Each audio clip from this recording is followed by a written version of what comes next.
દરેક સોસમાં tomato sauce એટલે કે ટોમેટો કેચઅપ બધાનો ફેવરેટ હોય છે. ચાહે નાના હોય, મોટા હોય કે કોઈ પણ હોય.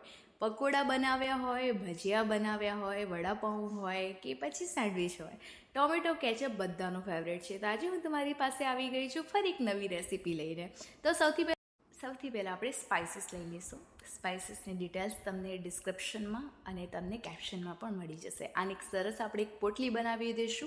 અને ટામેટાને આપણે નાના નાના ચોપ કરી લીધા છે. હવે એક કઢાઈ લઈશું અને જે આપણે ચોપ કરેલા નાના નાના જે ટમાટર છે એ છિલકા સાથે જ આપણે આની અંદર નાખી દઈશું. અને એની સાથે સાથે આપણે પોટલી પણ એડ કરીને આને 5 થી 10 મિનિટ સુધી ઢાંકણું બંધ કરીને આપણે આને સરસ રીતે ચડવા દઈશું. આ ટામેટાને આપણે ખાલી ઓનલી ફોર નરમ જ કરવાના છે. સરસ આપણે જોઈ શકીએ છીએ કે ટામેટા સરસ નરમ થઈ ગયા છે. પોટલી હવે નીકાળી દઈશું અને ટામેટાને આપણે થોડા હવે ઠંડા કરી લઈશું. હવે આ જે ટામેટા જે નરમ ટામેટા છે ને આપણે એક મિક્સર ગ્રાઇન્ડમાં આપણે એને સરસ ગ્રાઇન્ડ કરી લઈશું, જેના કારણે સરસ પલ્પ રેડી થઈ જશે. અને હવે આને જે છિલકા અને જે એના બીજ હોય એને દૂર કરવા માટે આપણે આવી રીતે એને છાણી લઈશું.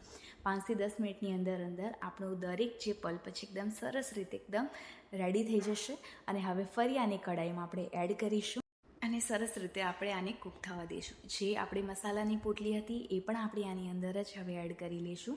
પછી સ્વાદ અનુસાર આપણે મીઠું એડ કરીશું અને આપણે જેટલું ગળ્યું ખાતા એટલે કે જેટલું આપણે સ્વીટ ખાતા હોય એ અકોર્ડિંગ આપણે આની અંદર શુગર નાખીશું. મેં અડધો કપ જેવું ખાંડ મેં એડ કરી હતી અને સાથે મેં 2 થી 3 ટીસ્પૂન જેવી મેં એડ કરી છે વિનેગર આમાં ખૂબ જ ઇમ્પોર્ટન્ટ છે, આને સ્કીપ ન કરતા. અને હવે થોડું કાશ્મીરી મિર્ચ આપણે એડ કરીશું. કેચઅપનો ટેસ્ટ એકદમ સરસ આવશે. હવે જે મિક્સર છે એટલે કે જે ટોમેટો કેચઅપ છે એ પ્રોપર થોડું થિકનેસ હવે પકડવા લાગ્યું છે. ઓલમોસ્ટ પાણી હવે બળવા લાગ્યું છે એટલે આપણે એક પ્લેટ ઉપર ચેક કરીશું. રની છે એટલા માટે હજી આપણે આને 5 મિનિટ સુધી આપણે આને કૂક કરવા દઈશું. જ્યાં સુધી થાળી ઉપર આપણે સોસ લગાવીશું અને એ જે એકદમ રની એટલે કે નીચે ઝટપટ ના આવવો જોઈએ એ જ સોસ આપણો પરફેક્ટ રહેશે.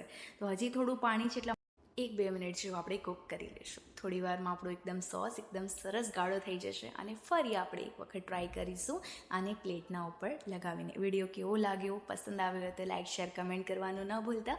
અને જો તમે મારી ચેનલ ઉપર નવા છો તો પ્લીઝ ચેનલને સબસ્ક્રાઈબ કરજો. હવે જુઓ, થાળીમાંથી બિલકુલ પણ સોસ રની થતો નથી. ઇટ મીન્સ આપણો સોસ એકદમ રેડી છે. હવે આપણે ગેસની ફ્લેમને ઓફ કરી દઈશું અને આને થોડું આપણે ઠંડુ કરીને પછી કોઈ પણ જાર કે પછી કેચઅપની સોસની બોટલમાં પણ આપણે ભરી શકીએ છીએ. બસ એ વાતનું ધ્યાન રાખવાનું છે કે જે પણ વાસણમાં આપણે આને ભરીએ એ બિલકુલ પણ પાણીવાળું ન હોય. તો વિડીયો પસંદ આવે તો લાઇક, શેર, કમેન્ટ. અને જો ચેનલ ઉપર નવા છો તો પ્લીઝ ચેનલને સબસ્ક્રાઈબ કરવાનું ન ભૂલતા. Thank you so much. Radhe Radhe.